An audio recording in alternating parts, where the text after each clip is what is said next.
So, okay, Teresa, I'm going to start first with you. The first question is, of course, we know that North America is currently undergoing through a wave of transformation in all of different sectors, right?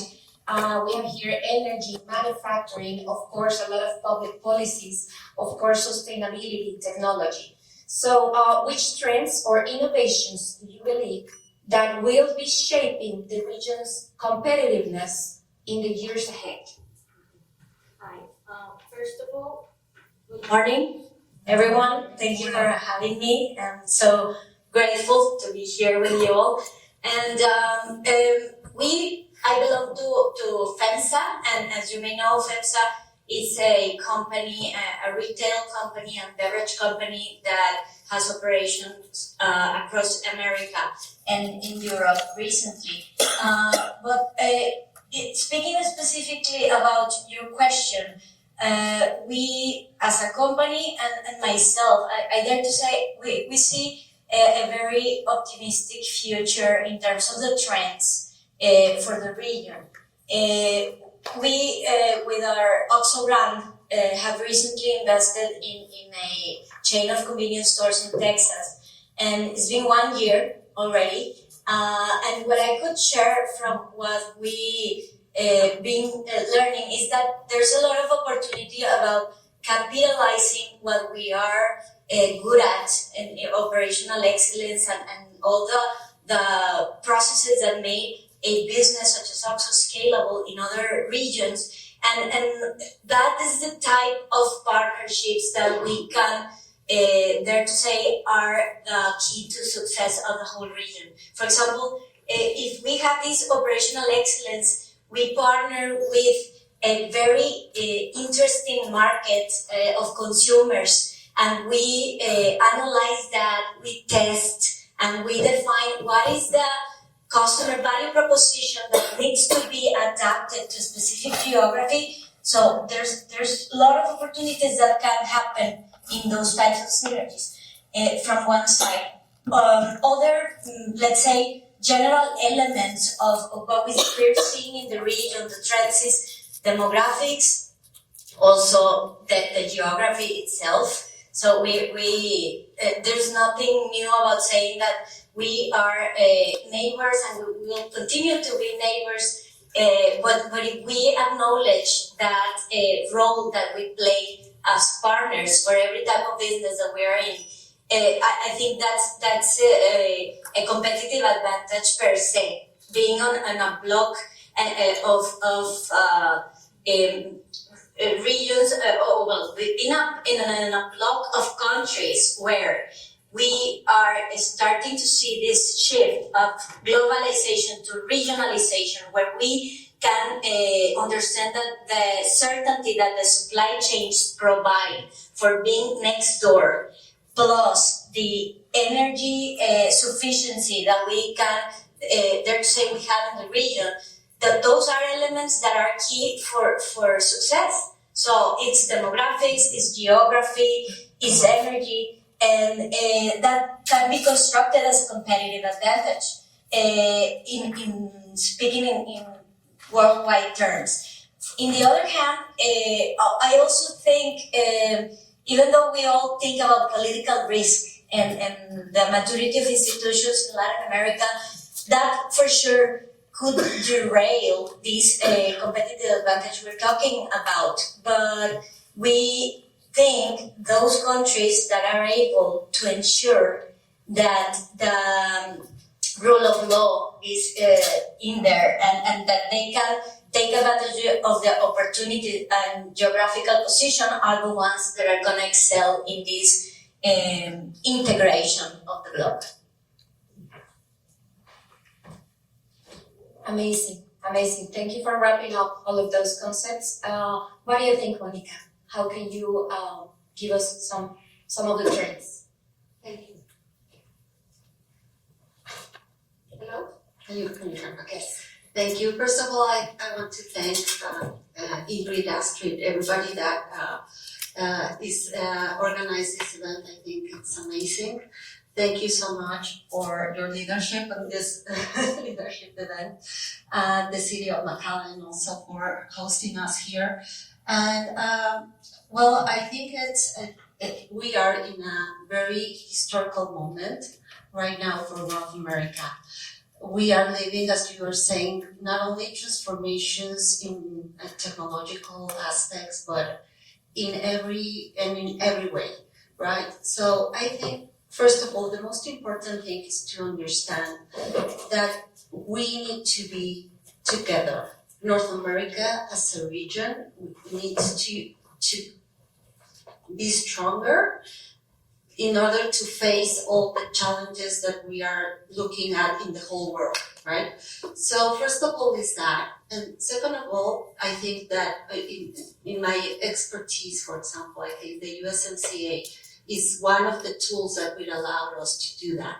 So in that aspect, I think that we need to continue strengthening the value chains in North America, this integration that we have achieved, that it's one in a kind and no other place in the world has this. I'm sorry. And then mean in specific for example, the automotive sector, that it's an example in the whole world of how things are produced internationally. We are not talking about a car that is produced in the United States anymore. A car is produced in North America, and it is composed of different parts made in North America. So when we sell a car, we are selling a North American car in the whole world. And that's how we compete, and that's how we are going to become stronger. So when we are putting all these barriers and challenges between main partners in Canada, United States, and Mexico, the only thing that we are doing is hurting ourselves, and we are less competitive from other regions of the world.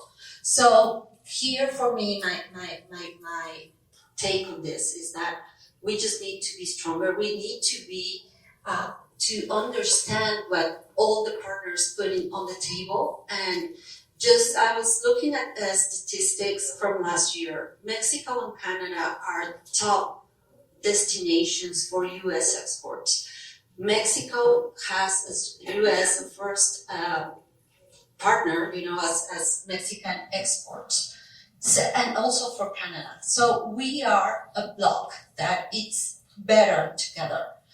So that is just one example. But we have other sectors, right? We have aerospace, we have medical devices, we have pharmaceuticals also, other manufacturing products, electronics, and we have the future ahead of us. But what is that? We have artificial intelligence, we have the semiconductors war, if you want to say it like that. So we need to partnership on all these specific trends that are coming, that are already here, and that we need to be prepared for that.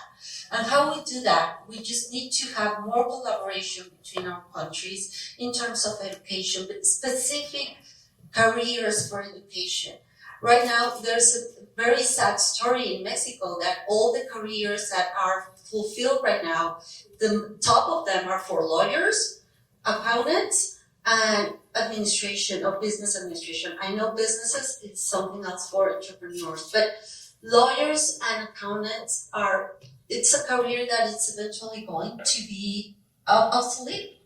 We have artificial intelligence. We should be putting all our efforts in engineering, in the new technology that is coming. And so we need to make this effort as a region, as North America. We have, Mexico, you were mentioning the demographics, that we are really using it right now. It's our workforce, and we can provide them with these tools to have this perspective for the future. It's already there. So we need to prepare ourselves for that. We need to have more education, more access. And the last point I want to mention is this collaboration between public and private sector. The government cannot do these things alone. We need to be more proactive, and we need to collaborate more with the government in order to have public policies, education, and all these trends for now and for the future. We're talking about that. We are just trying to solve problems that are urgent and that are happening now, but we need to think ahead.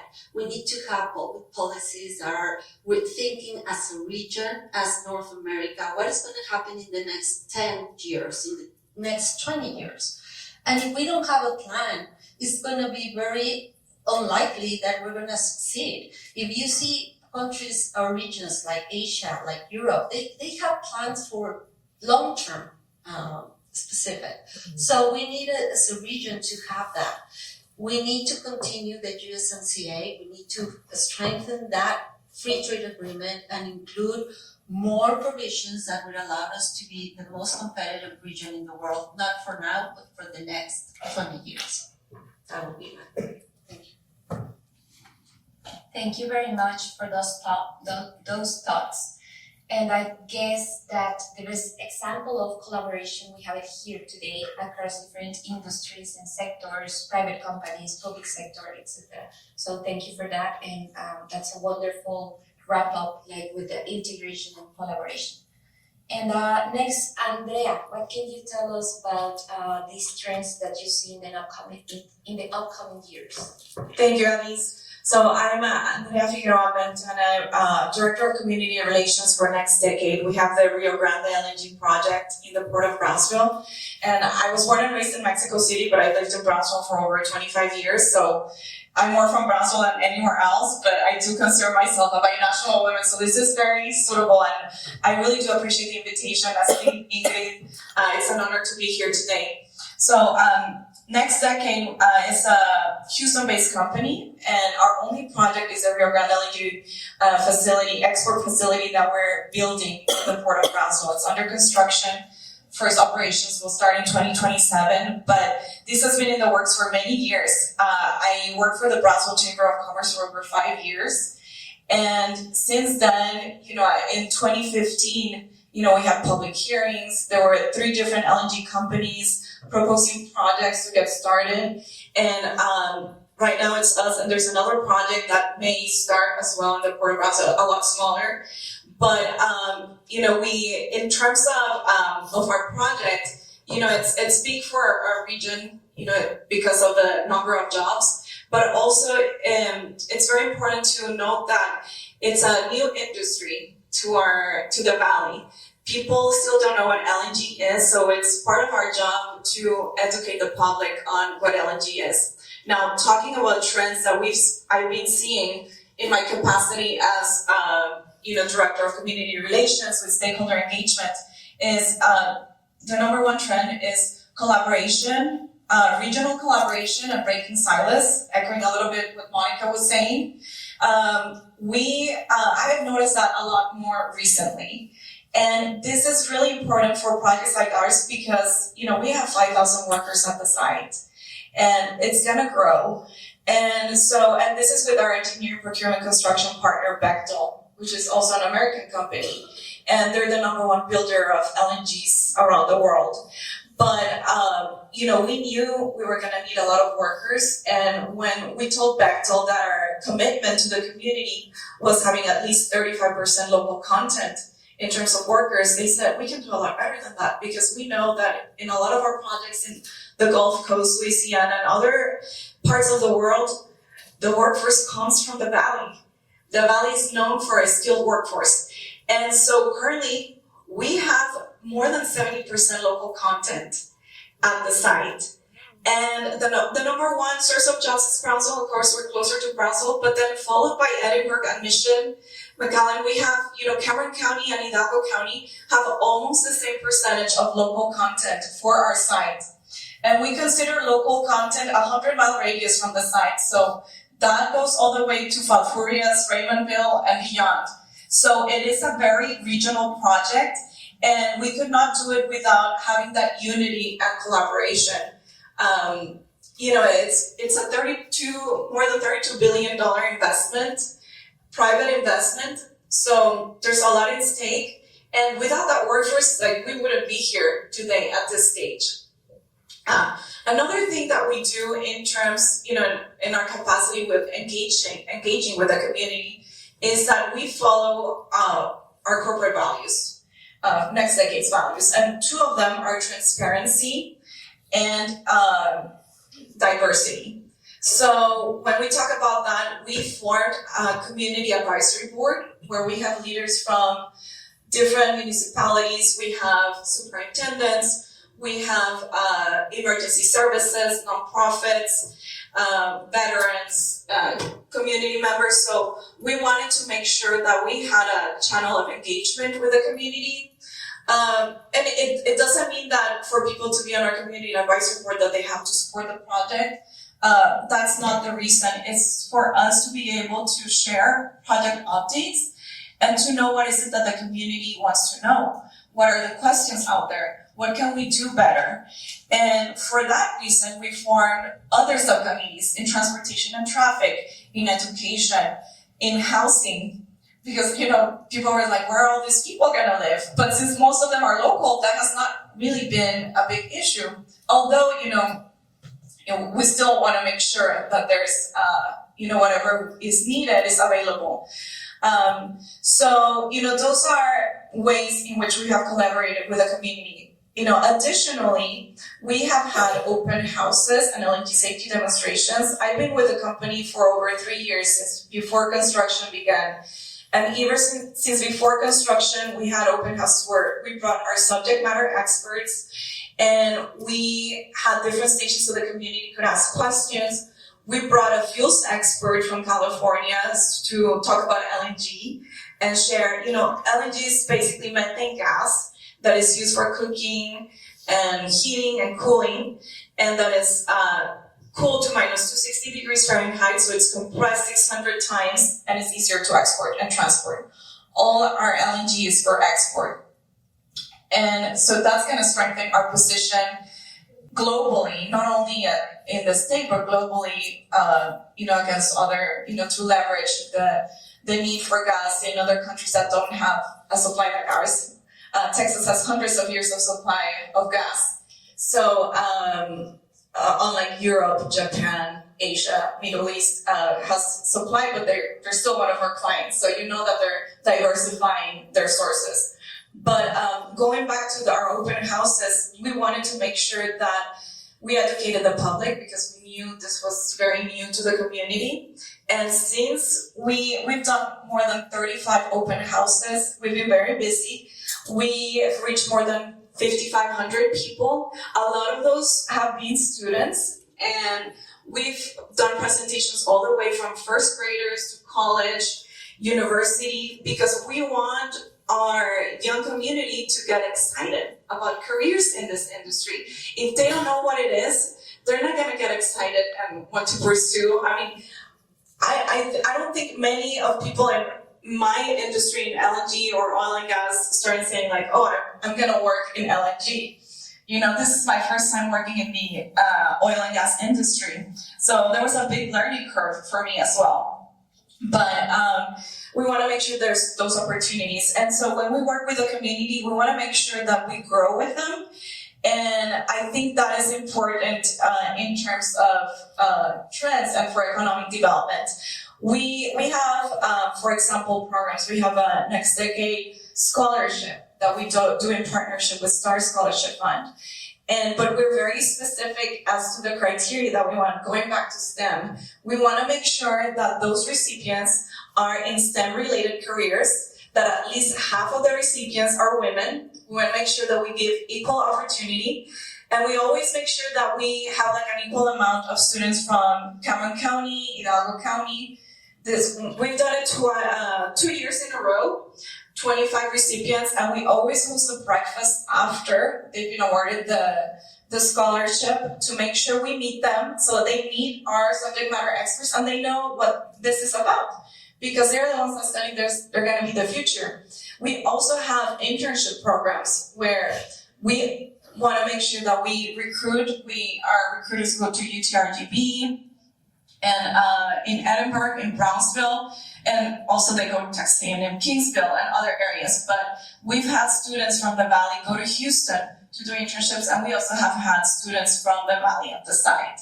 So we want to start early on and start with that. The pipeline for our company.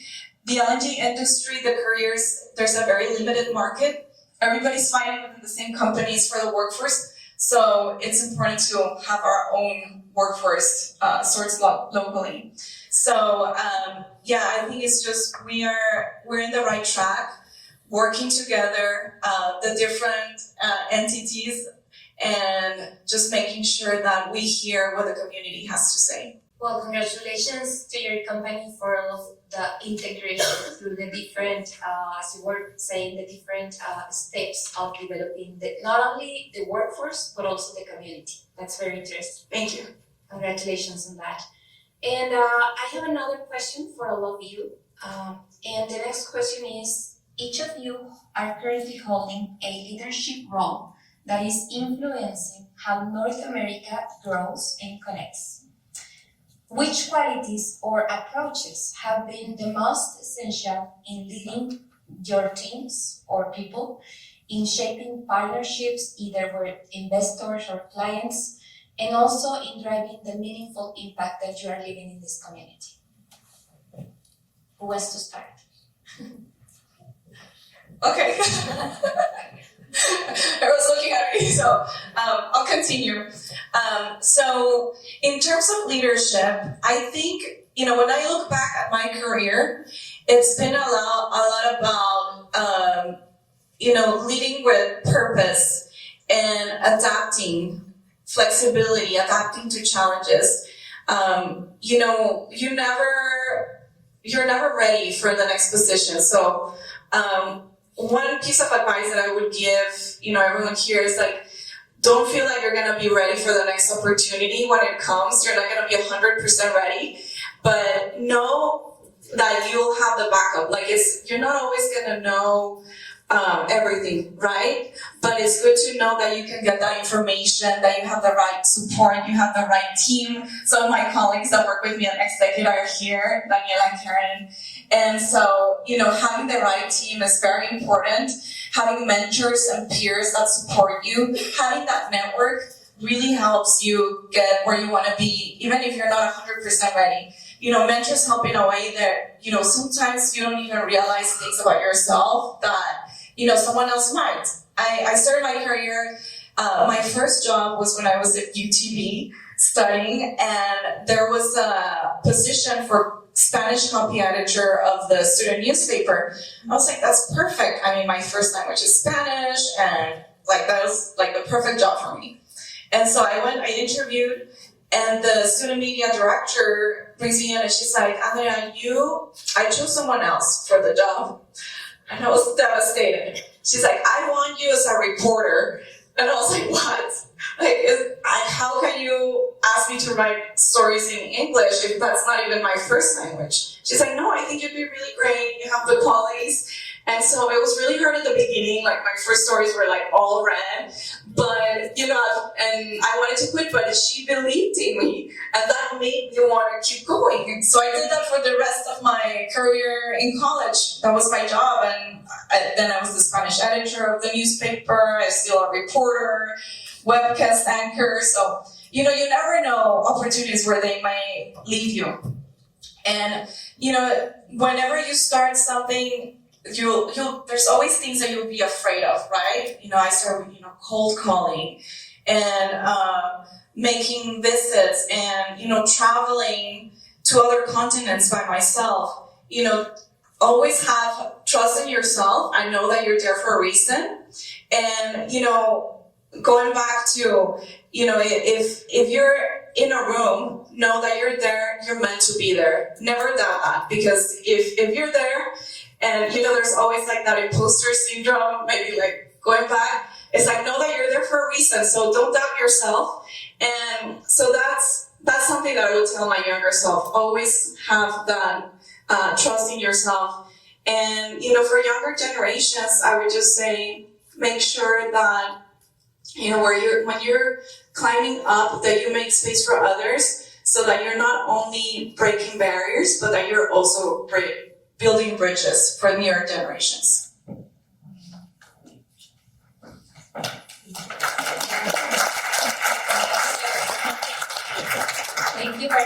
amazing answer. Who wants to go next, ladies?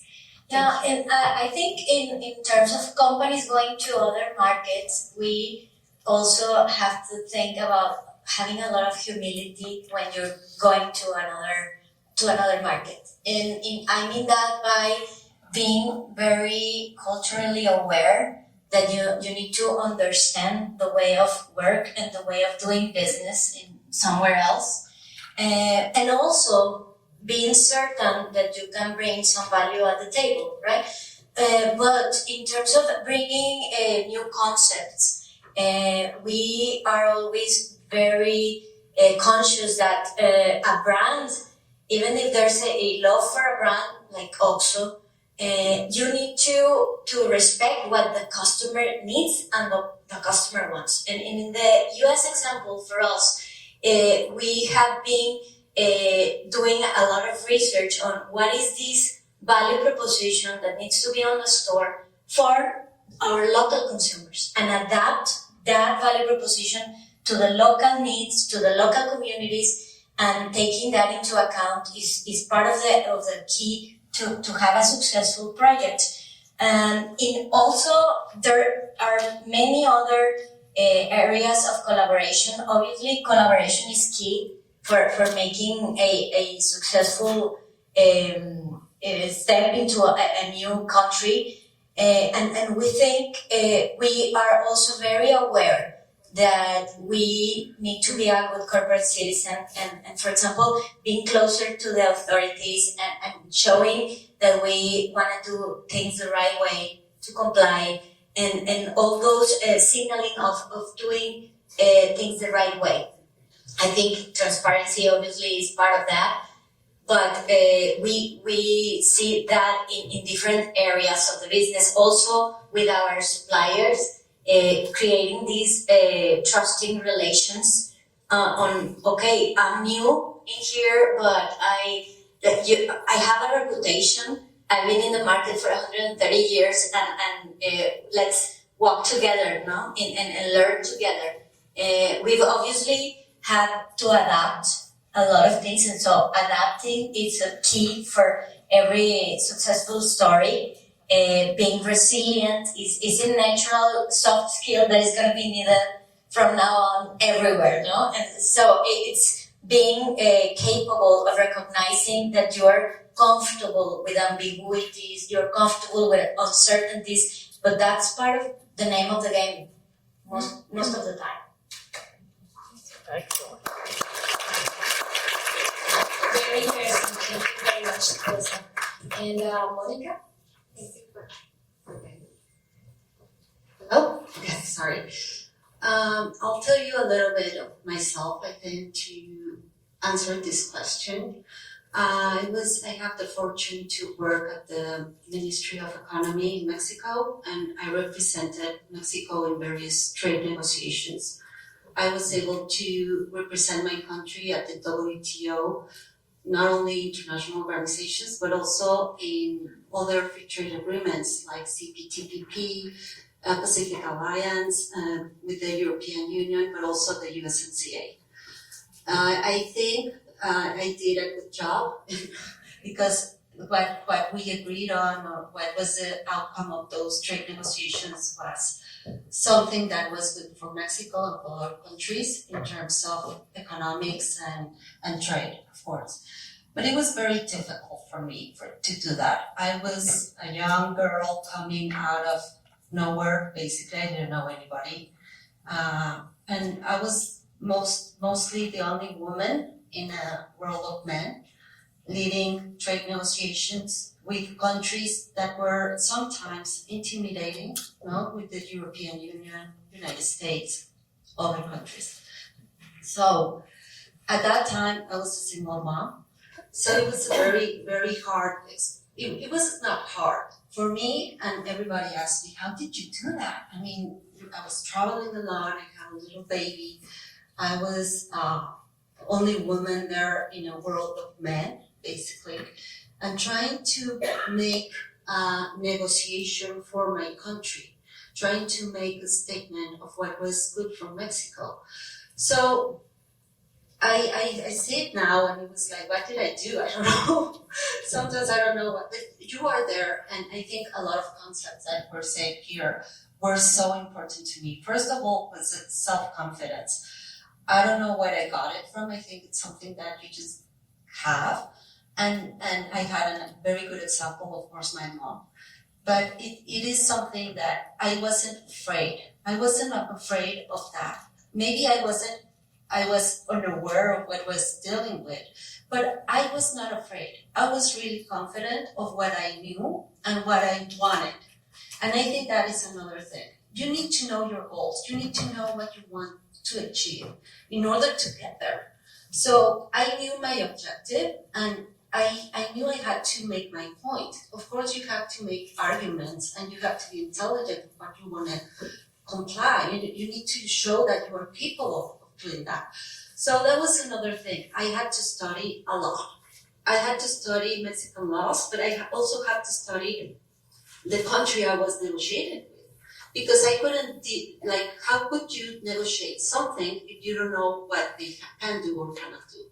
So that's another thing. You have to be aware of your own capabilities, what you want, what you can do, and what you cannot do. What are your red lines, but also the opposition or what your counterparts, what they can give, what they cannot give.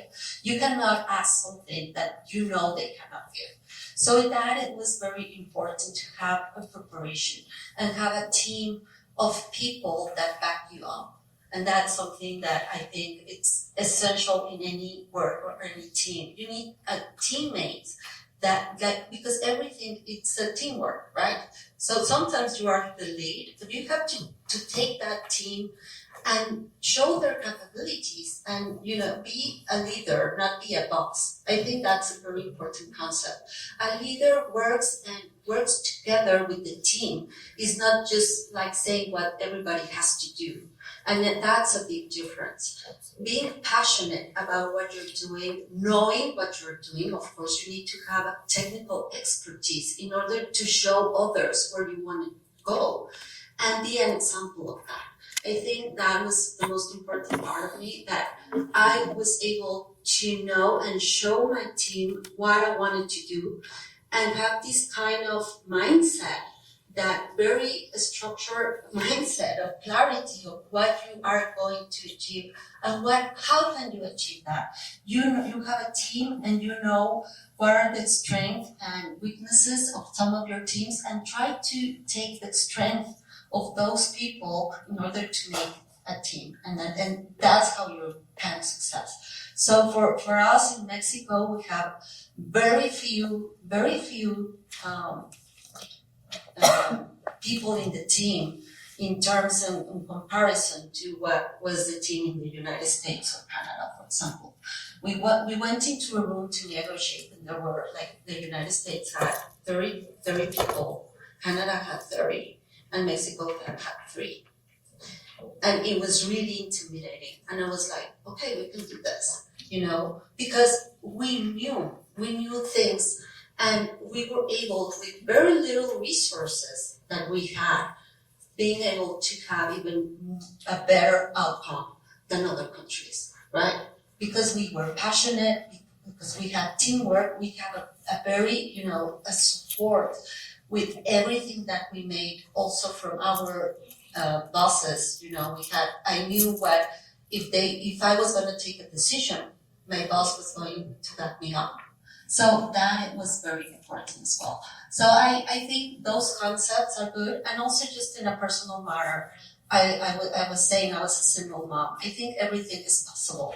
I think if you organize yourself, you can have a very important part of your personal life balanced with your work. And we always think that the best way to have a good job or to be successful sometimes is just forgetting about your personal life, and that's not true. I think it's it's essential to take care of yourself and to balance, have that opportunity to balance your personal life and try to be, organized, because of course it's not easy. You need to, you're having a meeting, and then you have the kid crying, and then you have to take the dog out, and then you have to do a lot of things at the same time.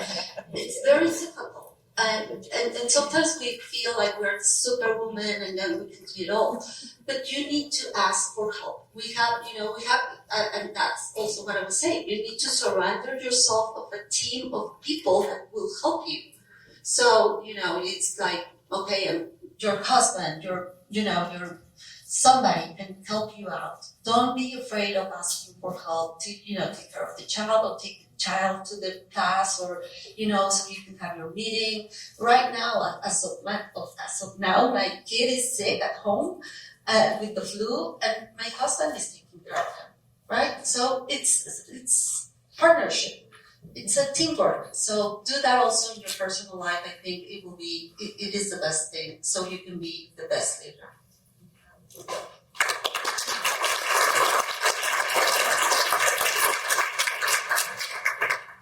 Thank you very much, Monica.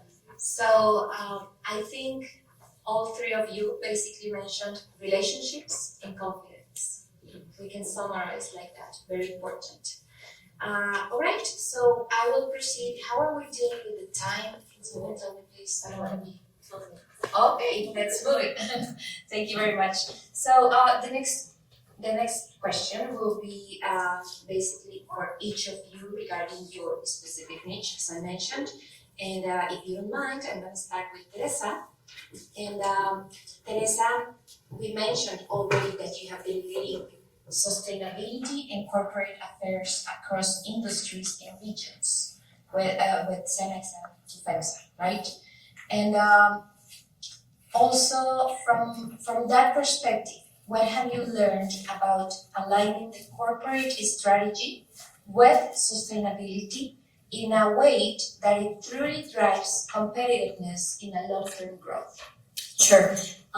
Well, first of all, when talking about sustainability, we have to think of it as an intrinsic part of every single process in the company, not an isolated thing or a nice to have, and do not confuse that concept neither with philanthropy or corporate social responsibility. We're talking about how your business can be prevalent on time in the future, can be, and how can we ensure the operational continuity of the business throughout the years. So having said that, what we found in FEMSA was what made sense when with this journey, because we've been having our sustainability in our DNA as a company from all these years, but we defined that we have to have something very close to our core. What does that mean? We need to define what are we good at in our businesses, and with that strength, try to define how that strength is going to take you to make a competitive advantage and also make a good impact in terms of the environment and in the social arena. No? So it's obviously very useful to have a framework and have a very clear objective of what do you want to do if you want to be a sustainable business. And it could seem very overwhelming, but you have to start somewhere, defining what are the specific goals in terms of social impact, in terms of environmental impact, and there are many methods out there that can guide you through it and that you can take that you can take in order to build that framework. Once you have that framework, I think it's very, very key to focus in specific objectives and say 2 or 3. Don't do a big aim, because sometimes there are issues that are going to be solved by a whole country, a whole industry, and that are not solved by a company, right? We need to be able to recognize that whatever commitments we do, we walk the talk, and we also are specific about it. And for smaller companies, because we understand we're a big, very big company, we have almost 400,000 employees. and we operate in more than 19 countries. But when you're starting as a small company, we need to start defining what are the key things I can start doing to make my product more sustainable, for example. On retail, it's what does the consumer want?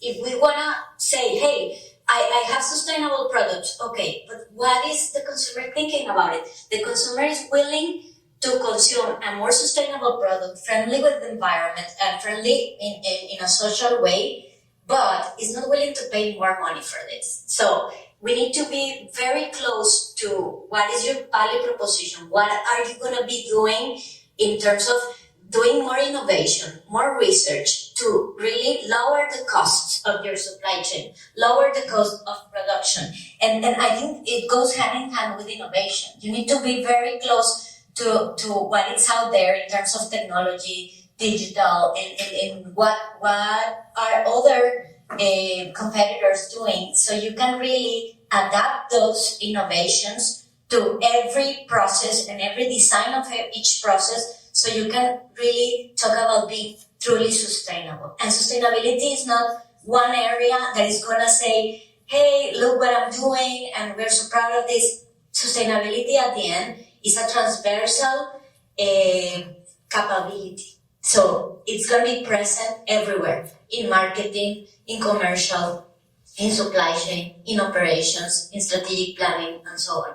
So that's a little bit of like the whole journey. I hope that helps. Thank you very much for sharing that and clarifying everything. Very good. And you want to go next? We already mentioned that NextDecade's Rio Grande LNG is one of the largest private energy investments in the US currently, with multi-billion-dollar financing and transformative potential for these exports to other countries. So considering that, how do these projects reshape the Rio Grande Valley and contribute to North America competitiveness? Yeah, so it's a very exciting time in the Valley, in Texas, in North America. Definitely a transformative era. And in terms of NextDecade and our Rio Grande LNG project, we're trying to create lasting social and economic impact. Some of the things that we've done is, I mentioned the local content, the more than 70% local workforce. We know that we have spent more than $323 million in the local supply chain. That's the same radius of like 100-mile radius from the site, so the whole valley. And that's since construction began in July of 2023.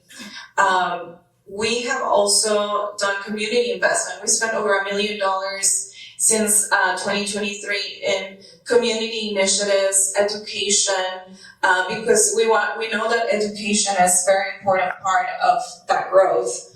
Not only that, one of the initiatives from our company is a $400 million dredging project of the Brownsville Ship Channel. And so we are doing, all the way from where the channel starts in the Gulf of Mexico. Can I say Mexico or North America? And then all the way to the west end of our project. The Port of Brownsville is doing the other end. And so, that project, is not only it's gonna attract global opportunities, it's gonna boost economic development for the region, not only the Port of Brownsville.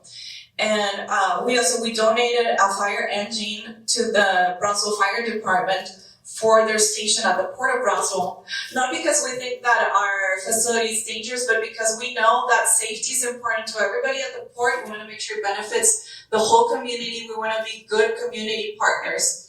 Another commitment that we have is to conservation.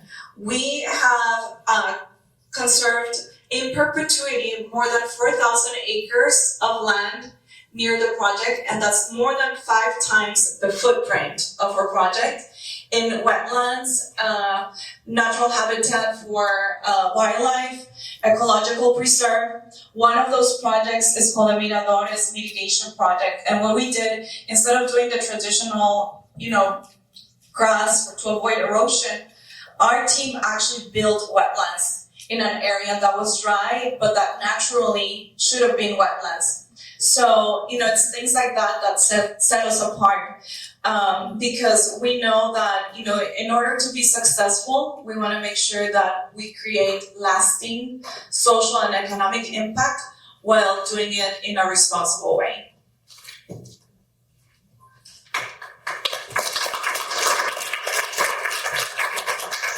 Amazing. And Monica? Well, let me start with this.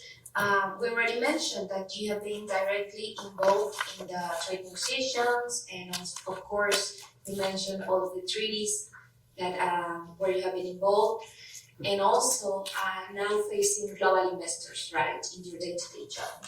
So, which trends are you currently seeing in how these companies are approaching investments and supply chain integration across the North American region?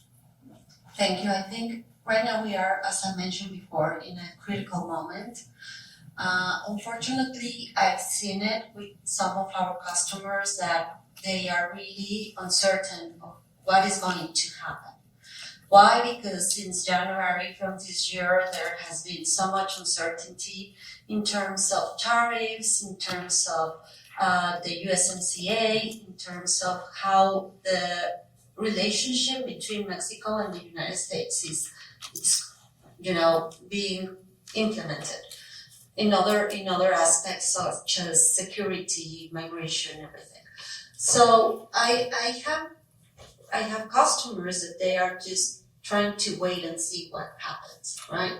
But we have right now reached a point where they cannot wait anymore. They are like, okay, we need to start doing that. So I think it's important to know that, and I mentioned this before, the USMCA, it's a very, very important tool that still allows Mexico to be relevant for the relationship and investment towards the United States, which is the biggest market in the world, right? So we've seen, still we are seeing a lot of direct investment. Recently, this week there was this announcement that we reached the highest level of direct investment in Mexico, and it's because of that, because we are still relevant, we are still, besides all these tariffs, we still have the USMCA, which allowed at least 70% of our exports to be without tariffs to the United States and Canada. Well, Canada, it's another thing, but we are still relevant. So some of our companies are saying, okay, we rather stay here because there's so much uncertainty going on in the world that you don't know what's going to happen.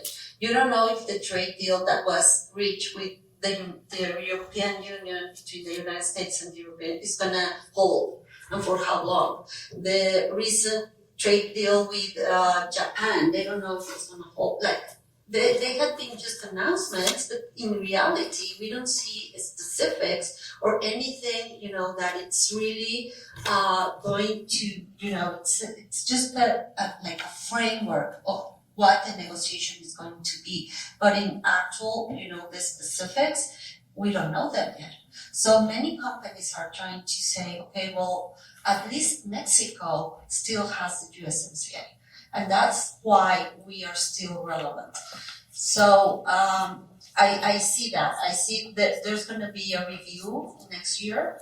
And basically in a couple of weeks, perhaps, we're going to see what the U.S. position will be towards that, if they want to renegotiate the whole deal, or if there's going to be just specifics, parts of implementation that will need to be fixed. We don't know that yet.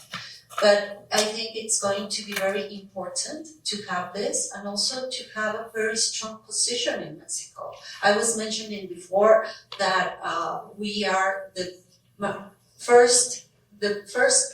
number one destination of U.S. exports in more than 26 states of the United States. Not only for manufacturing products, but also for agriculture. And most of those manufacturing products, just to say it, are going back to the they're coming to Mexico, but then we put something else and then it's going back to the United States. So as I was saying, we are so much integrated in so many products that we need to continue that competitiveness. We need to face the whole world, and I'm talking about specifically of China, for example, that it's a big threat towards America, North America, and the region. So we need to continue working together on that issue. I think that that is the most important thing right now that is happening in terms of Mexico and the United States relationship, not only, the issues that we always have, because we are, we are neighbors, and of course there's going to be issues that happens every day, right?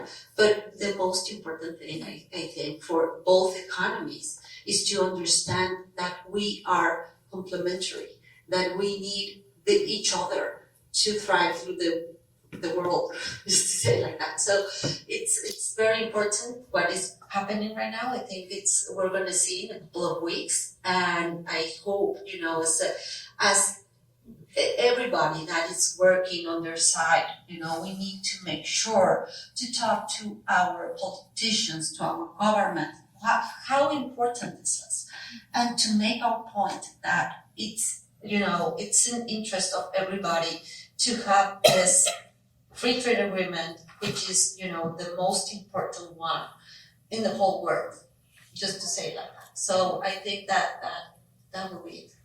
Thank you. Amazing. Thank you very much.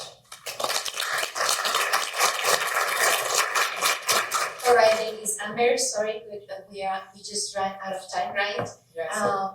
But if I can just summarize with one word or a very short sentence, as the last thing that you can leave us here at the room, can you tell us something about overcoming challenges in your career? Just very quickly. Oh, really quickly. I would just say, first of all, we need to stop talking, from my point of view, about imposter syndrome. We are professionals. We need to be confident that we know what we're doing, and we can take the challenge and change the narrative. That would be my first advice. Second, take care of your body. Your body is just your temple. Listen to your body, because the journey is long, so you need to be healthy.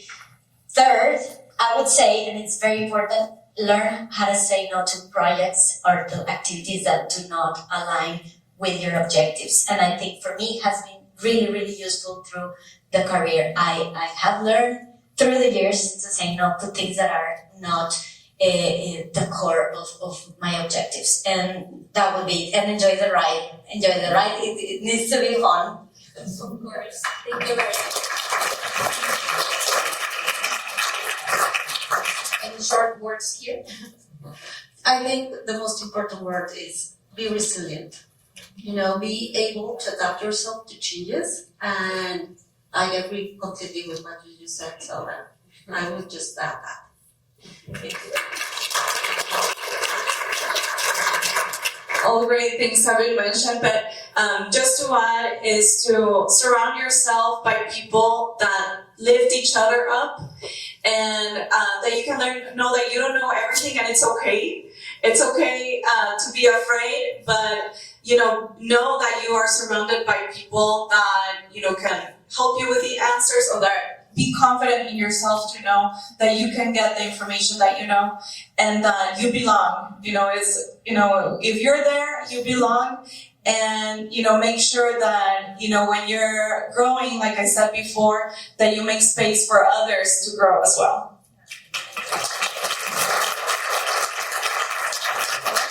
Thank you very much. Thank you, ladies. Ladies, please stay on stage for the picture. So thank you to Andrea, Mónica.